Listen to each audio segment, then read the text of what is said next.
दिनैनि बे नैनं आयनाजुलि गामिनि बैसागोनि 30 अक्ट' दिनै बैसागो जोबथा सान बे जोबथा सानखौ लानानै जिथु बिदाय हाबाफारि लोगोसेयावनो दिनै बे नैनं आयनाजुलि गामियाव जोंहा बिजेपि सरकार तरफनिफ्राय मानाव गेदेर 77 नं ढेकियाजुलि बिधान सभानि अशोक सिंहालनि अननायजों बा बिथांनि बिहोमाजों जोङो जि मोनसे असम दर्शन आसनि स्किमनिफ्राय जोङो गासै 2,50,000 रांनि अनसुंथाइखौ मोनदों। दा बे बेलायाव जों बुंनांगोन जोंनि एरियायाव जों हग्राजुलिनि जानानै बा हग्राजुलियाव जोङो गासै मोनब्रै मोनदों।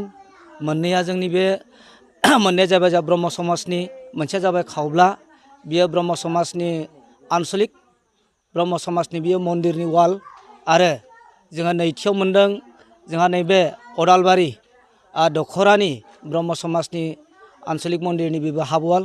लोगोसेयाव जोङो जोंनि बे ओरै जथाइफोराव जोङो मोनदों मोनसे लोक्षि मन्दिर, बेबो आबुं जाबाय।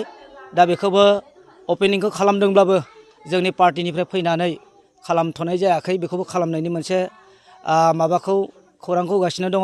आरो दिनै मैयासो मोनसे जालांबावबाय जोंहा एखे ओरै साहा गासै जोंहा गोरोन्थि जादों मोनबा, ओरै जोङो साहा सपाइ 1 नं थाराइबारि बे गामियाव मोनसे हनुमान मन्दिर मोनदों। बेयाव मैयासो शिब भक्त बिथांमोना गासिबो ज' जानानै बैसागो बिदाय मेलाजों लोगोसे बिथांमोना मोजाङै खुंदोंमोन। बेयाव जोङो पार्टिनि जानानै मानव गेदेर जोंहा अशोक सिंहालनिनो गाहाय PA टंकेश्वर शर्मा बिथांखौबो जों खावलायदोंमोन, मण्डलनिफ्राय खावलायदोंमोन। दुखुनांथाव गावसोरनि हास्लाबि समाव बिथांमोना फैनो हायासै। अब्लाबो जोङो मैयानि समाव जिथु हनुमान मन्दिरखौबो जिथु 2,50,000 बे मन्दिराबो कमप्लिट जाबाय आरो जों बेखौ मोजां मैया अपेनिं खालामनो हाबाय। बे बेलायाव जोङो मोनसे बुंनांगोन आरो दिनैबो नैबे आयनाजुलियाव जायनिखि जोङो असम सरकारनि जिथु अनसुंथाइ मोनदों जोङो 2,50,000 जों कमप्लिटलि जाबाय। अब्लाबो जोंहा नैबे प्लेट एसे होनो थाबावदों। दा बेखौ जों होगोन। समनि आंखालजों जोंहा माने किसुमान मावनाय दांनायाव उसुबिदाजों जों बेखौ होथ'नो हायाखै बा बेखौ होनाय जागोन।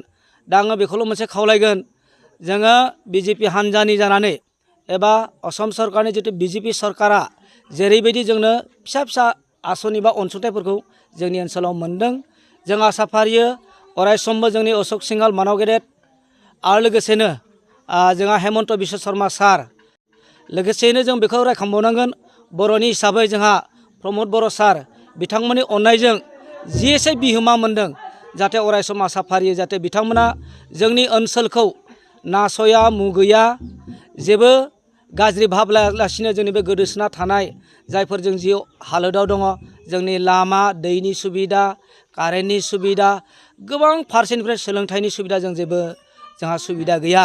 जाहाथे सारमोना जेरैखि जाया नांथाब नाजा जोंनो बे अनसुंथाइखौ होयो। आरो जि अनसुंथाइ जों मोनदों बेनि थाखाय आङो पार्टिनि जानानै आङो जिल्लानि सासे जिल्लानि एक्जिकिउटिभ मेम्बारबो, लोगोसे आङो नैबे जा सा मण्डलाव सिगाङाव आं भाइस प्रेसिडेन्ट मावबोगासिनो दंमोन। आरो दा आङो पार्टिनि जानानै बा ओनसोलनि जानानै बिथांमोननिसिम रोजा रोजा साबायखर होनानै आं बेखिनिखौनो फोजोबनाय जाबाय। दा बे जे स्किमनि खोथाखौ जोङो पार्टि हिसाबै बुंनाय जादों, मण्डलावबो सावरायदों। आरो बेयाव जोङो खिन्थु थोंजोङै जोंनो मण्डलाबो बा जोंनि मण्डला दासिमबो जों बेखौ गेवलांसेबो मिथिया, खिन्थु भितरिया फैनानै सार्भेस जादों होननायखौ जों मिथिगौ।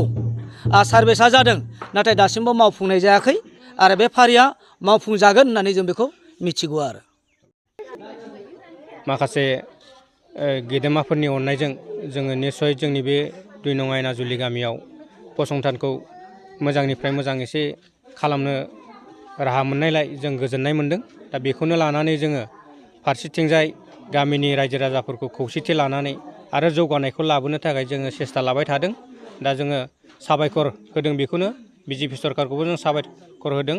आरो जोंनि बे आसाम सरकारनिनो बिथां हिमन्त बिश्व शर्मा सारखौबो जोङो जोबोद मोजां मोनदों। मानोना फिसा फिसौ बेबायदिनो गामि ओनसोलफोराव माखासे बेफोरबायदिनो अननायफोरखौ होनो हायोब्ला जाहाथे बिजेपि सरकारा अरायसम जौगानायाव थांबाय थानो हागोन। आरो जोंनि खना खनला गामिफ्राबो एसे जौगानायखौ मोनोब्ला जाहाथे जथेस्थ' दिनै राहा मोनगोन।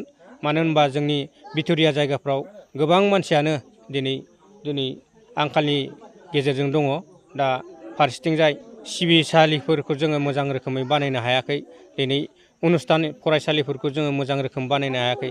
बेबायदिनो निस्सय जोंखौ सरकारा नायफिनबाय थायोब्ला अनसुंथाइ होयोब्ला जाहाथे बयबो जौगाथारनो हागोन बेखौनो आसा फारिनानै जोङो बिजेपि सरकारनि अननायखौ मोननानै जों एसेबाबो दावगानो हादों। जों एसे गोजोननाय मोनदों, रायजो राजाफ्राबो गोजोनदों आरो मोनफ्रोमबो गामियानो बेबायदिनो सरकारनि अननाय मोननानै जाहाथे गोजोननायखौ मोननो हायो। आं बेखौनो नोजोर बोदों जाहाथे बयबो खौसेयैनो जोङो थांनानै थानायनि गेजेरजों बयबो अनसुंथाइखौ मोनगोन आरो बिथांमोनाबो जोंनो खना खनला गामियाव होनो हाथों। आं बेखौनो इसोरनिसिम सुंग्रिनानै जाहाथे जोंनि नैबे जोंनि बाथौ हारिनि बाथौ सिबियारि दिनै समाजखौ जोङो मोजां रोखोमाव लाबोनो हायो नामा, जों बेखौनो इसोरखौ लानानै जाहाथे दिनैनि बे दरजा बेखेवनाय हाबाफारिखौ लानानै आं गामिनि जानानै गोजोननाय मोनदों आरो नोंथांमोननि चेनेलखौबो आं गोजोननाय मोनदों।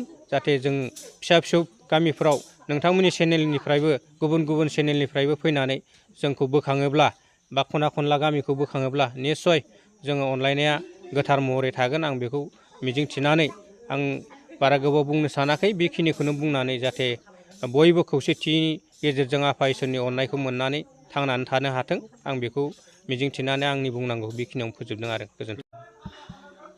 बेयो जों जेब्ला आसाम गभर्नमेन्टआ अखम दर्पन होननाय मोनसे स्किम फोसावदोंमोन, बेवहाय गोबां थानसालि बिदिनो बायदि बायदि गुबुन गुबुन धोरोमनि बेबायदि थानसालिफोरखौ बेवहाय अनसुंथाइ हरनायनि जा मोनसे बे फसंथान, बेखौ जों खोनानानै जोंनि गामिनि रायजो बिथांमोनाबो जिहेथु थांनाय जा इलेक्सन बेवहाय जों गासिबो जोंनि बर' हारि होनना बुंनांगोन ढेकियाजुलि समस्तिनि सिङाव थानाय माखासे बे थानसालि बा बेबायदि मोनसे फिसा फिसा स्किमनिल' नङा, जोंनि बर' हारिनि माखासे गेदेरथार जोंहा सार्थ दङ मोनसे। दा बेखौ लानानै जों बिथांमोननो भट होदोंमोन। दा बेनि गेजेरावनो नैबे जिहेतु गामि गामि हाबनायनि नैबे मोनसे बेबो मोनसे अनसुंथाइ सरकारनि। दा बेवहाय बेखौ जों मोनथिनानै जों बिदिनो आर'ज बिलाइ होनाय जादों, गथायनाय जादोंमोन जोंनि लकेल MLA बिथांनिसिम। दा बे हिसाबै बिथांमोना जोंनि आर'जलाइखौ आजावनानै जोंनिसिम बे मोनसे असम दर्पणनि सिङाव जोंनि गामिनि थाखाय मोनसे बे थानसालिखौ सेंसन खालामदों। बे हिसाबै जों दिनै बेबायदिनो बिथांमोना जा इन्सट्राकसन हरदों बे इन्सट्राकसन बायदियै खामानिखौ मावफुंनानै जों दिनै बे बिथांमोननि जा स्किम हरनाय बेखौ जों मावफुंबाय। दा दिनै बेखौनो बेखेवनायनि हाबाफारि लादों।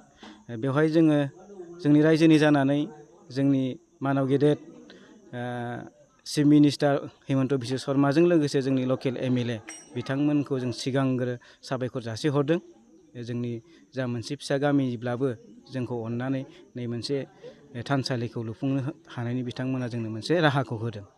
दा बेनिफ्राय जोंनि लकेलिटि हिसाबै जा बिथांमोना जोंनो बायदिसिना आफाद दाना होदों फिसा फिनला, बिथांमोननि दैदेनगिरि बिथांमोनखौबो जों गामिनि जानानै साबायखर जासियो। आरो इयुनाव बेल' जिहेथु बेयो साफिसियेन्ट नङा, गंसे गिदिर थानसालि जानांगौ जायोबा गोबां बिदिनो स्किम गिदिर नांगौ जायो। दा बेफोरखौ उनाव आद्रा थानाय खामानिखौबो जोङो बिथांमोननिफ्राय अनसुंथाइखौ मोनगोन होननानै जों आसा खालामनाय थादों आरो।